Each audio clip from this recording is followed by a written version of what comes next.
All right. Good evening. Welcome to the March 24th Middletown School Board meeting. And Mr. Bertram, I call this meeting to order. I guess I'm supposed to, and I'm going to have you call the roll, please. I certainly will. I'd like to say Mr. Moore and Dr. Urso are excused this evening. Ms. Tara Ramsey. Here. Mrs. Stewart. Here. And Mrs. Schreiber. Here. And if we'll stand for the Pledge of Allegiance, please.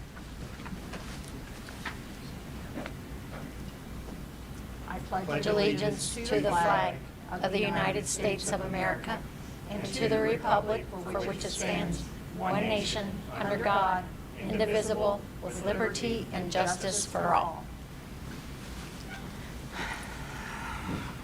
Is first thing here or during consent? You can. Okay. Or we can go straight into consent. We're right there. Okay. Yep. All right. We don't have any public participation tonight, so we are going to go into the consent agenda. Approval of the agenda. Approval of the agenda. Yes. Approval of the agenda first, yes. Is there a motion to approve the agenda? So moved. A second? I'm counting on you, Tara. Second. Thank you.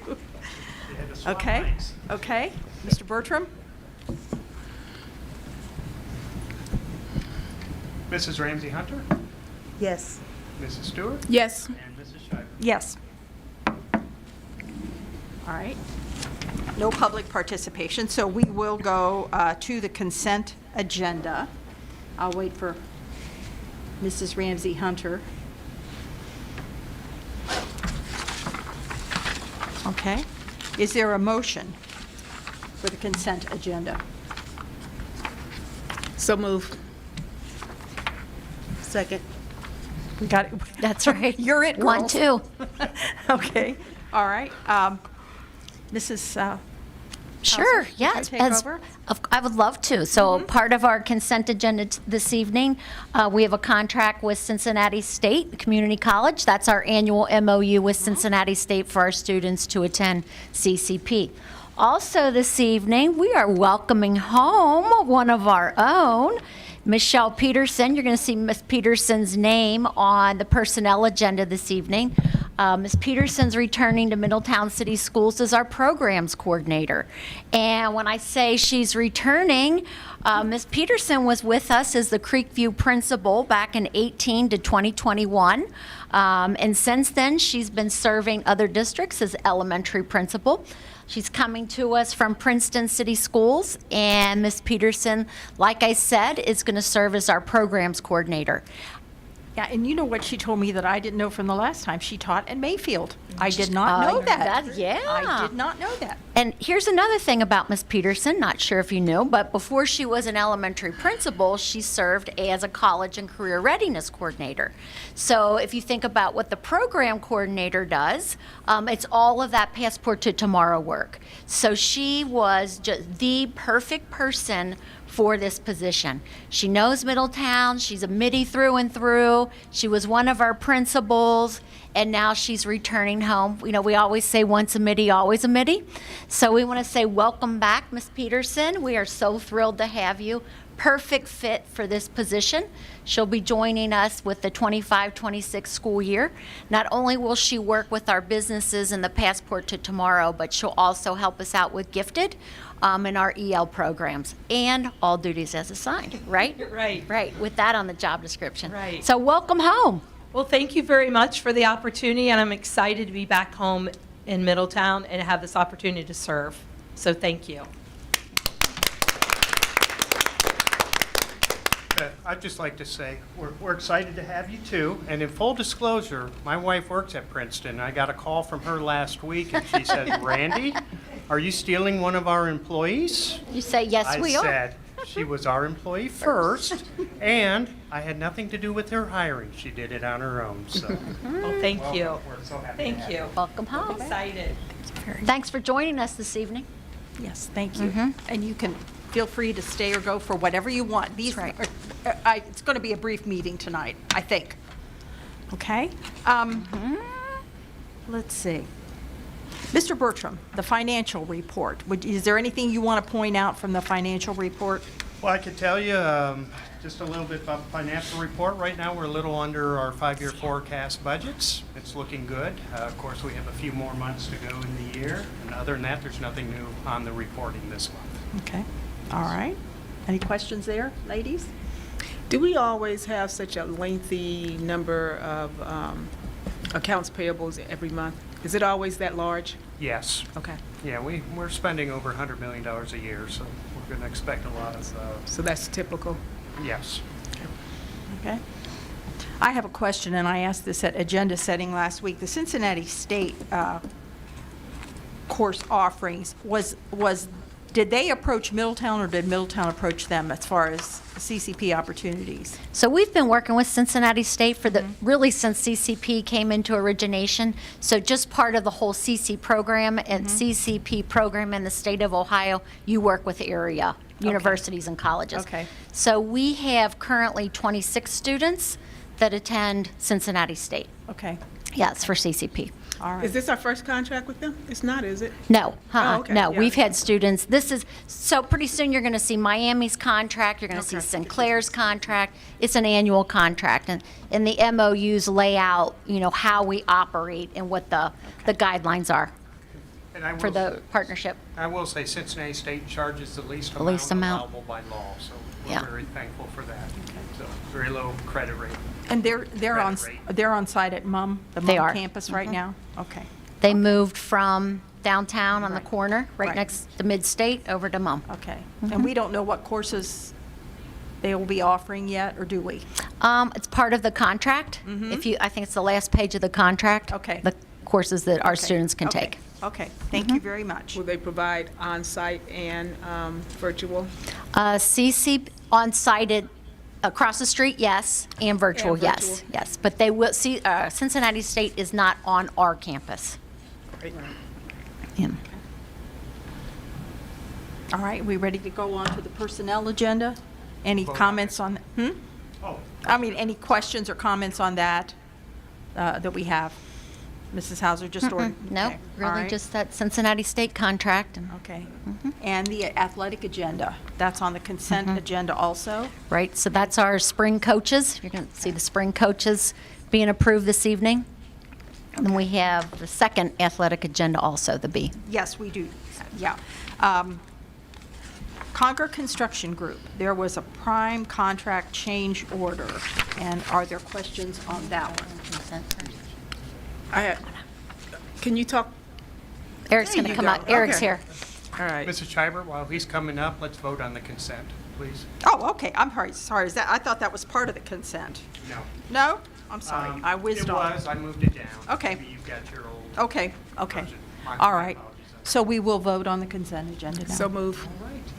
Mrs. Stewart, Yes. Mrs. Schreiber? Yes, And Mrs. Ramsey Hunter? Yes. Thank you. okay. Good evening. Good evening. So first item on the agenda, I think, is the Barnett Stadium. Second item is the Conger construction. What that is actually a $0 change order to clarify language around prevailing wage in the contract. The original contract was approved previously when we started the construction project.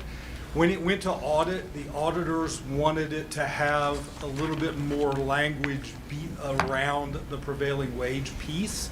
So we worked with them to get what that is, and then worked with Conger to bring, and our attorney to put that into contract language, to put it in. So really what this is, there is no impact to budget, all of it stays the same. It is really just making it compliant for the next audit, to clean up language that they wanted to have placed in the contract.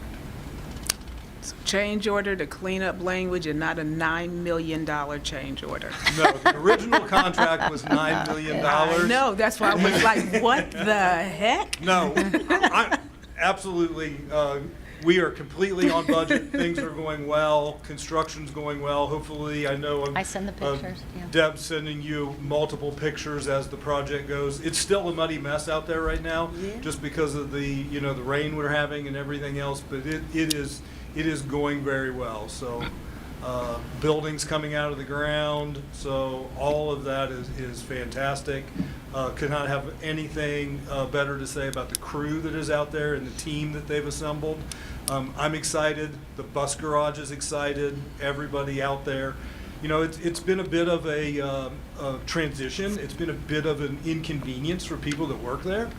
But they can see what I think that the end is going to be, so it is definitely a positive. So, but this change order doesn't impact contract. It just cleans up that language that the auditors felt was necessary for us to be compliant. Okay, and you said that when it dries up a little bit, maybe we can go out and take a look around? Absolutely. As long So- as we're not in the way? Yeah, absolutely. So I anticipate having us do a visit to the site. Right now, the only concrete that's there is the foundations for the building in the storm sewer. So if you walk off the pavement anywhere, and we've scraped a lot of pavement that used to be there out, as soon as you walk off, it's pretty soft and muddy. So that concrete's going in.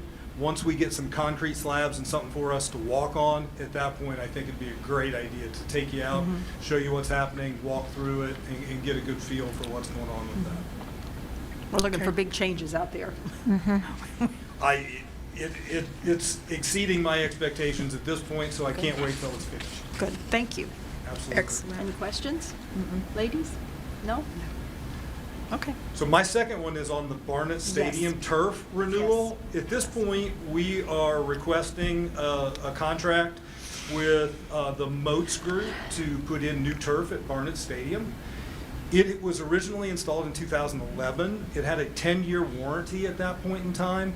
So at this point, we're 3 going on 4 years past where that warranty has gone.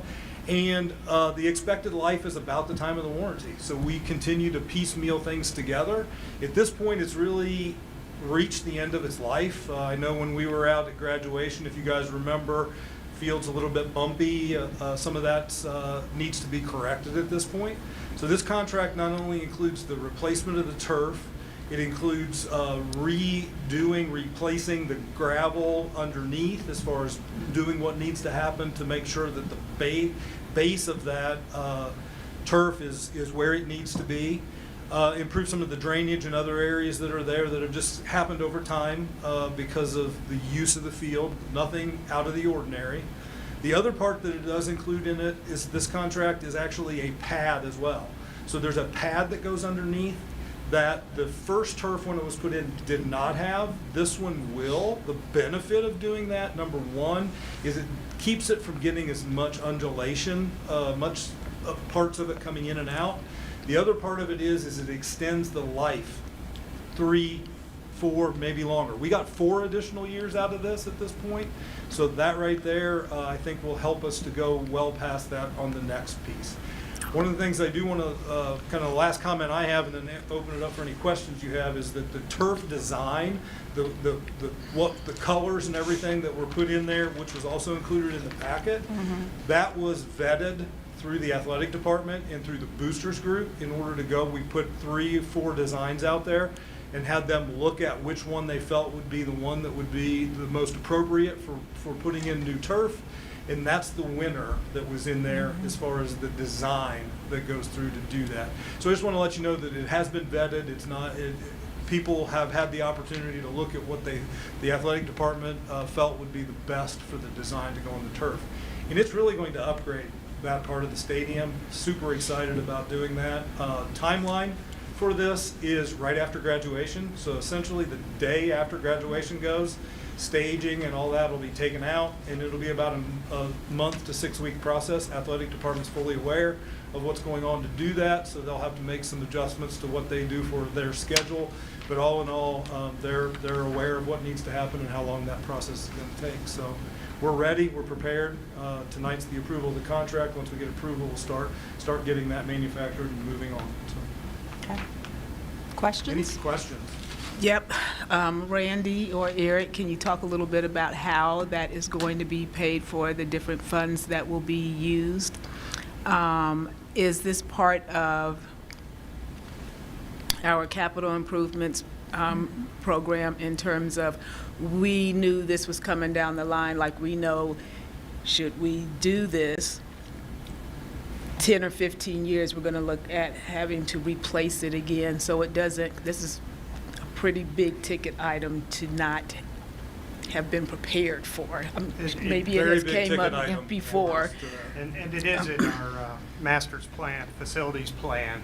I will tell you, when I did it 3 years ago, I estimated about $450,000 to replace the carpet. As you can see, this is $757,000, so we're 300 over it. But Eric mentioned, well, first inflation. We've had a lot of inflation the last 3 and 4 years. And adding that pad, that's about $100,000. About 100,000 in the extra Of pad. that extra 300 plus the additional work they're doing underneath it, and the drainage. Those were things I really counted on when I put the 450. We didn't have the pad before, so I thought we'd just lay other carpet on top of, or replace the carpet that was there. But our PI fund, we do have enough funds in our PI fund that it'll all be paid out of the PI fund. To add to that is, we also have the nice turf field at the high school. And that's been in there 4 or 5 years. I believe four, after I 4 went back years to that look we've at been it using first that. when it was finished. So we believe we'll get 12 years out of that, give or take. That gets used more than what Barnett's did, so it may wear a little faster depending on the quality at the time that it was installed. But that too is in the PI fund, and obviously I'll make changes to what I expect that to cost when that comes due in another 7 or 8 years. Yeah, the other factor I would put into that is the turf that we're putting in now. If everywhere there's a white line on the field is a seam that was put in and sewn in and glued on the back. The new turf, it's integrated into the turf, so it has far less seams for it to go forward, which has a huge impact on what you need to do from a maintenance perspective as well as longevity. So there's definitely some improvements that have happened in that 14-year time frame. Do we have to forego anything from the PI fund and able to? That's a great question. Fortunately, we did not. Because of the ESSER funding, we're able to take funds that were going to be used out of PI and use our ESSER dollars. We probably used $1 million, $1.25 million doing a lot of the HVAC projects using those ESSER dollars. So we're able to reserve excess funds in our PI fund because of that. Okay. And is this something that we can go to the public for and ask for donations to help support the purchase? So that's not something that we considered at the time because we had it built into our PI plan, and when the original turf was put down, that it was really kind of communicated that we would put the next replacement down after doing donations to do the first one. So I do know that there are some other initiatives that the athletic department's looking at right now in order to do some upgrades to some other facilities that I know that ask would be there. So that wasn't a major consideration at the time, to be honest with you. And when we had it built into the plan, it's not what we brought to do that. So we can ask if there would be some folks out there to do that, but I know that we're going to be coming back for a couple other additional asks for some improvements to like the field house and some other areas very soon. So I think it would be prudent to do some asking, just for the fact that your projection was almost half of what it is now, just because of the cost of the materials and all. And I do feel that it's a community, it is a community center for a lot of people in this town, just as Midi Sports are a community center. And I understand they have other asks too, but I think it would be prudent to just put that out there. I think some people may be willing to do that because they do get enjoyment out of the football team and whoever else plays out there. Sure. So I don't know. It may just be worth Worth an ask. entertaining Can't some hurt of the to ask. conversations. If we could just add that into our proposal, that there will be an ask put out there, I know it has to be done. Yeah, I was going to say, from delaying the project at this point, we're at the end of the useful life. No, as I far don't, as- yeah. I don't think we should delay it, but I think it would be prudent to do an ask, Sure. no matter how much or how little that comes to. Yeah, absolutely. We can do an ask in order to do that, Okay? for sure. And then lastly, this is more of just a statement than a question, but to have some conversation about these big ticket items that are coming up before they come up.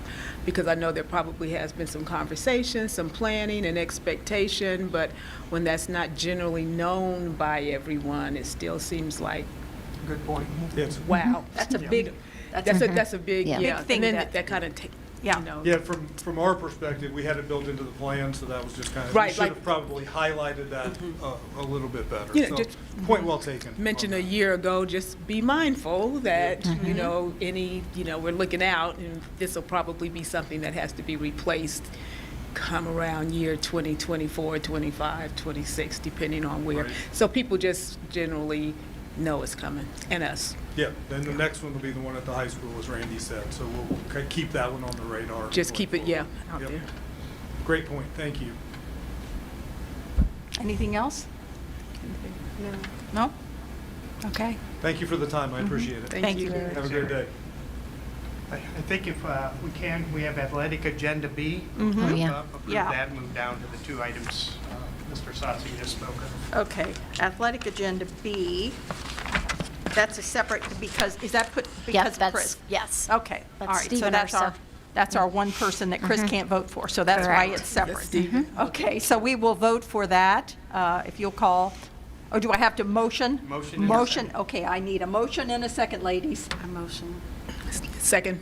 Okay, and we're ready to vote on that one. All right. Mrs. Schreiber? Yes. Mrs. Ramsey Hunter? Yes. Mrs. Stewart? Yes. Okay. So we've taken care of the construction, Now we'll go down to, Barnett Stadium. Barnett Stadium, we're going to vote on that one then. Okay? Is there a motion? We didn't motion that one, No. did we? We need a motion. Again, girls. So here we go. move. Second? Second. Thank you. Okay? All right. Mrs. Ramsey Hunter? Yes. Mrs. Stewart? Yes. Mrs. Schreiber? Yes. Okay? Now we're down to the Conger. Conger Construction. Conger, the new contract Yeah. with just a change in wording. Okay, is there a motion to approve that? So move. Second. Okay? Mrs. Stewart? Yes. Mrs. Schreiber? Yes. Mrs. Ramsey Hunter? Yes.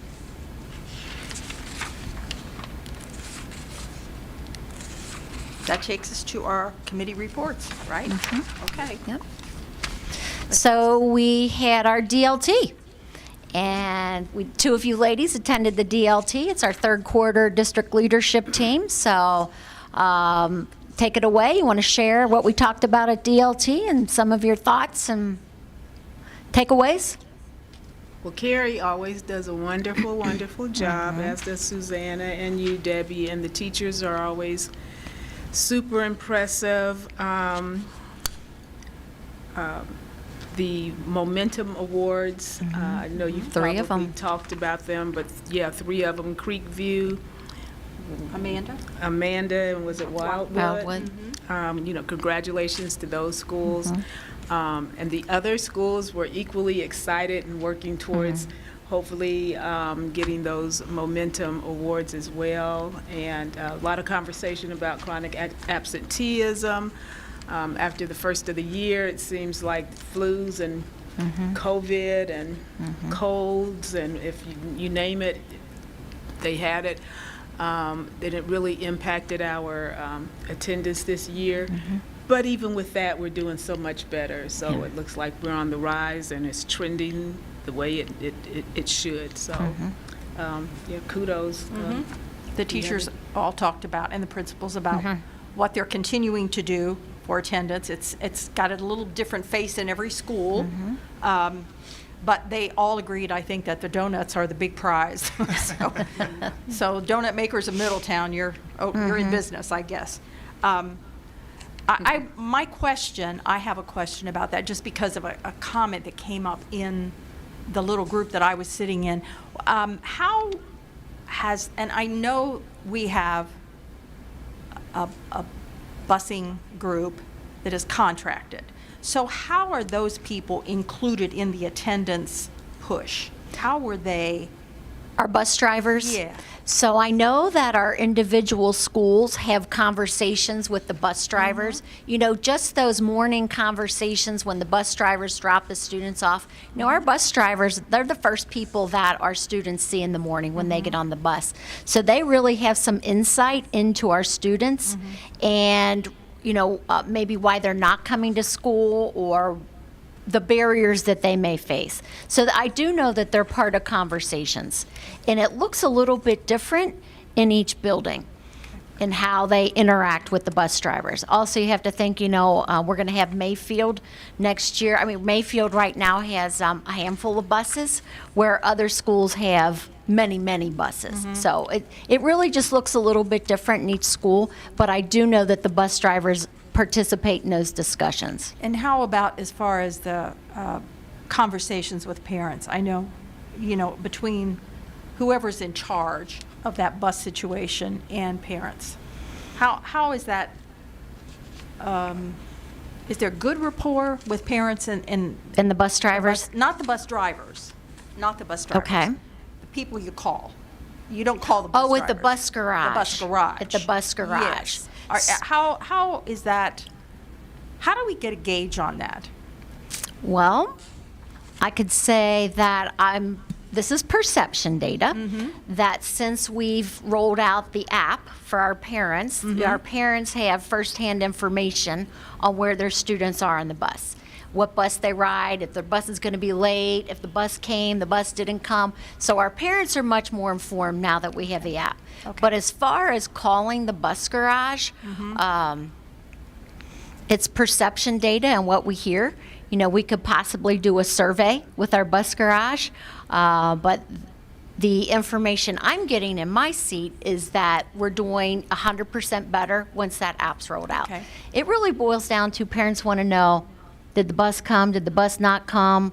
My child's late. Where is my child? And that app allows for real-time information. Okay. Yeah. Okay, thank you. Did I answer your question? Yeah, you did. Okay. Thank you very much. But I agree with Verlina that the DLT people they're unsung heroes in this district, and there are improvements happening, and they're very proud of it, and they're never satisfied with what they've got. They're going on to the next step and the next step. And the sharing, and just at the little table I sat in, I don't know if all of them are arranged with two groups, but there's a lot of sharing that goes on in there, and they're totally different situations. But there is a lot of support among one another, it seems like, to me. We all face common issues, but each building approaches it differently on how they address the issues. Also, you have to think, in this DLT in the third quarter, this is when our buildings are working towards compliance on the state's program, the Ed Steps, right? So you saw that while Yes. you were at the meeting. Yes. So this is something that we do in the third quarter every year, and it's if our district goals are attendance and the 50% proficient in reading and math. So that's what you saw during DLT, is the monitoring and the updates of those two goals. And that's a tremendous amount of data that I did not know had to be submitted to the state. And I'm sure Yes. many people do not know.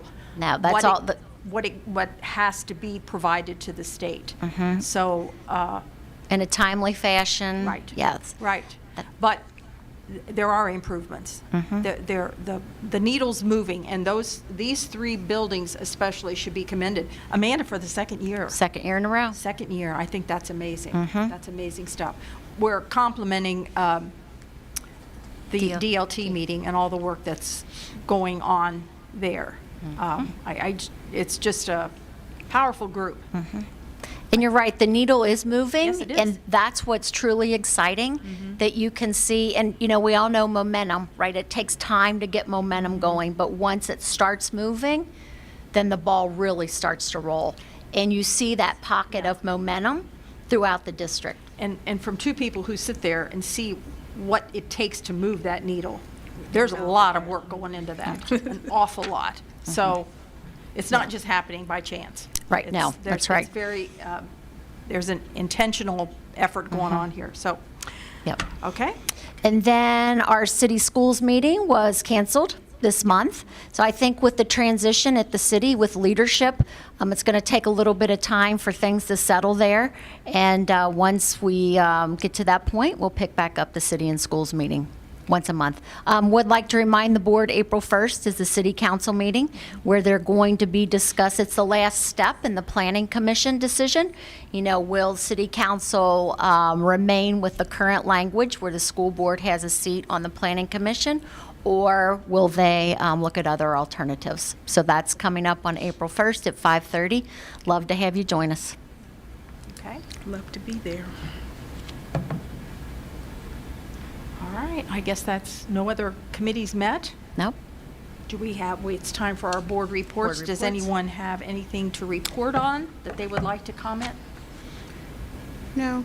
No? Okay. So we have our invitations to Butler Butler Tech. I Tech, think yeah. everybody received an invite. It would be nice if, they always have their all boards meeting. It'd be nice if part of our board was there. Hint, hint. It's it's 2 nights this time, too. Two and I think that's nights. very nice that it's, Update on Robert Sunny Hill Community Center. If anybody's driving down Lafayette or Verdi Parkway, Route 4, you see that the new gym is going up, the family zone is going up, renovations are happening interior, and it's exciting, and we're getting things done, and they're on schedule, and they've been really, the contractors have been really good about doing as much work as possible without us having to be out of the building, so that's been lovely.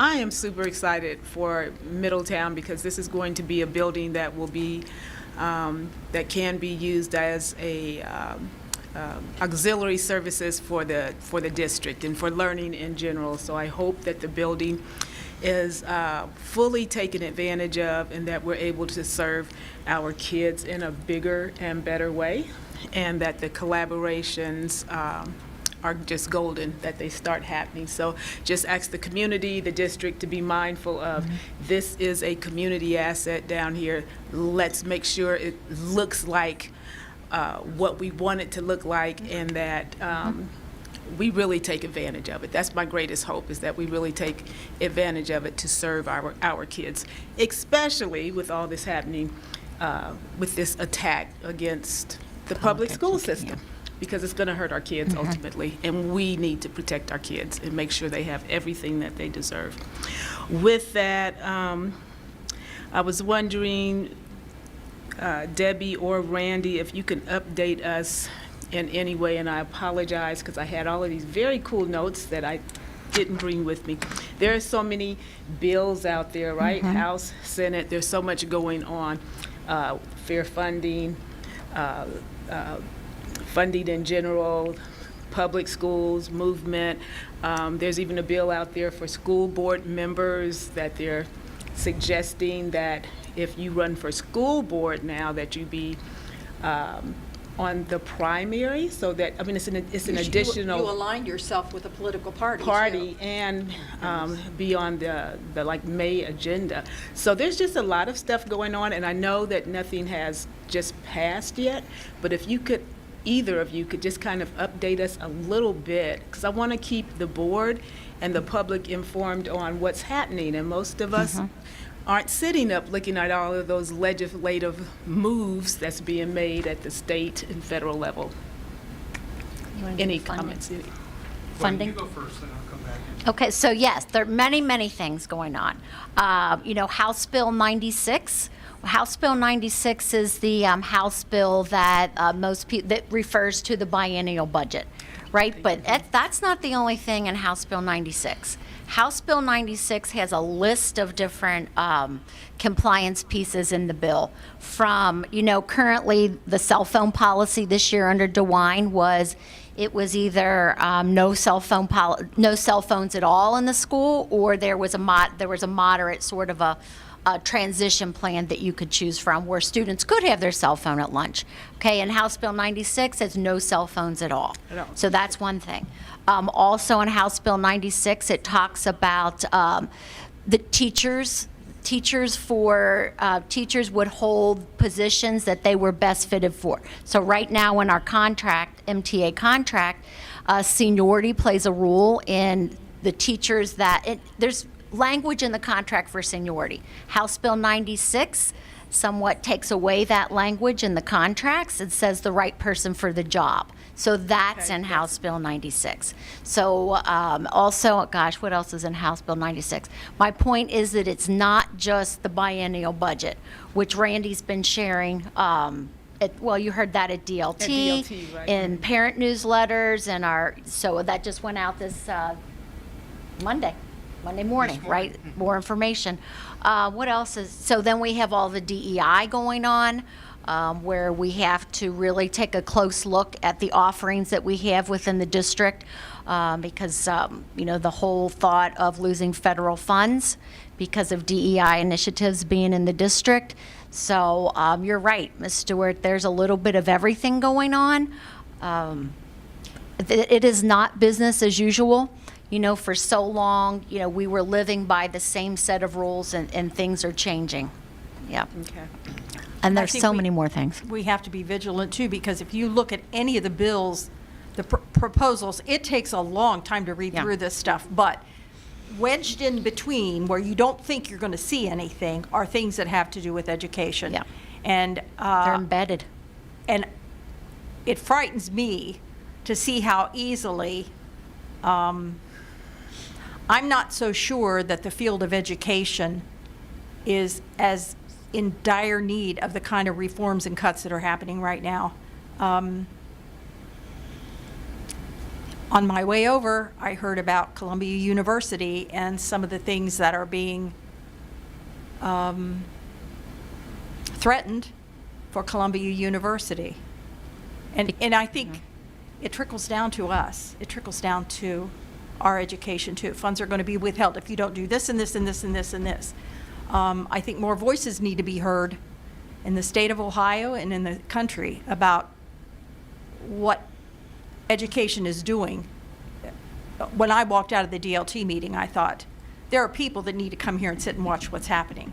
This is not an easy job to do with any children, given all the circumstances that we have in all of our communities and our lives in this complicated world we live in. Educating children is a tough job. And for them, learning is tough. Learning is tough sometimes. They are learning things at a pace that we never experienced as little kids. And I think that we need to step back and just kind of be careful about what we're allowing people do to the field of education, especially as educators who sit in it, or as parents whose little children are right there. So. And point well made. You said, Ms. Stewart, there are so many things. I mean, I didn't even mention vouchers and all of that that's going on. But there are so many things going on. And like you said, Ms. Scheibert, as you read through the different bills, it's like, where did that come from? That's not anybody's radar. Where did this one come from? And you reread. And so there are things embedded in the bills that, that we really have to be cognizant of and pay attention. I'd just like to add, House Bill 96, talking about the funding piece, 45% of public school districts, the traditional districts, will receive additional revenue, 55% will not. Overall, all public schools will not. It'll be negative funding by about 2% over the 2-year period, but we're seeing substantial increases for career techs, for charter schools, and for vouchers. And just a lot of disparity there, considering 90% of our kids in Ohio are educated at public schools. To say, hey, we've had a lot of inflation the last few years. There's negative funding in whole coming to public education. That's worrisome. When you're thinking about 90% of the kids getting less, they want us to do more with less. I think that statement has been said more than enough in the last couple generations. This is the governor's proposal, and I don't get too excited because it's step one. Step two, the House will give their version of the bill. They'll take some of the governor's things and accept them, move them in as is. They'll take other things and modify them. With Ms. Hauser and I being able to meet with Representative Hall, I felt going away from that he listened very well. It was us and 3 other districts that were in attendance, his 4 districts that he represents, that I think we'll see base funding go from zero in the governor's to something in the House version. And I think they realize they can't say no to 90% of the schools when that's a lot of voters they have out there. So I think politically that'd be hard on them. But I don't know what else could happen. Where they could give, they could take. It's always a shell game. But the House will get it. Once the House agrees on something, they send it over to the Senate. Senate plays the same game where, hey, we like this, we don't like that. They make their changes. Senate approves the bill. And then they send it back to the House. If the House doesn't like it as is, it goes into a conference committee, which includes some senators and some House representatives. And there they hash it out to come to a consensus. So a lot of change is going to happen between now and then. I will say Middletown as a district, though, I mentioned we're the 45%. We will see additional revenue. And right now, coming from the governor, it's a little higher than I forecasted. I was a little pessimistic when I did my forecast, just knowing the changes that were taking place up in Columbus with some of the legislators switching from the Senate to the House. But I will tell you, even though it looks promising for us as is, if they would fairly fund the current school model for phase 5 and 6, which is the years 1 and 2 in this biennial budget, and increase that base funding, they won't leave it the same at FY22 rates. Instead, increasing it to FY24 to include inflationary increases, we would forego $5 million of those increases, which is substantial. You know, if we're a $100 million district, that's 5% of our budget. Of course, that money compounds year over year. So, you know, there's pluses and minuses for us, but once it starts getting to the House and we start sorting things out and we feel what the Senate's going to do, I think that's time we take hard action. Well, everyone's taking action now. We don't sit back and we wait. We're letting our legislators hear. So that's the funding piece. On a high level, in the newsletter, I give a little more detail. People receive that newsletter. Please take a look at it if you want to see more detail on the process. I will say one other thing that caught me off guard last week, and I caught it in a news article, that Representative Hall and his counterpart out of Lebanon have introduced a bill to stop allowing a levy. And that it's a continuing levy, which our district did 10 years ago, 12 years ago, which has helped us have to go back to the taxpayers year after year asking for additional money. We won't have a continuing levy that we'd have to ever ask for again the way it stands now. New levies, yes. Continuing levies, that's where you combine current existing levies into one continuing levy. And if districts can't do that in the future, that is a heck of a funding mechanism they're taking away from school districts. And they tend to blame the 40% increase in the housing market that hit a lot of our taxpayers on the school district. The school district didn't have anything to do with those increases going up. Yes, we get additional revenue when things like that happen, but so does the state of Ohio. And as I mentioned before, in that 40% increase we saw, where if we got $3 additional from a taxpayer, by the end of the 3-year phase-in of those additional dollars, the state keeps 2, we get 1. So the state's really the beneficiary, and those are things people don't understand. And I was going to say, We have to get it the word is out. circumstances like that Yes.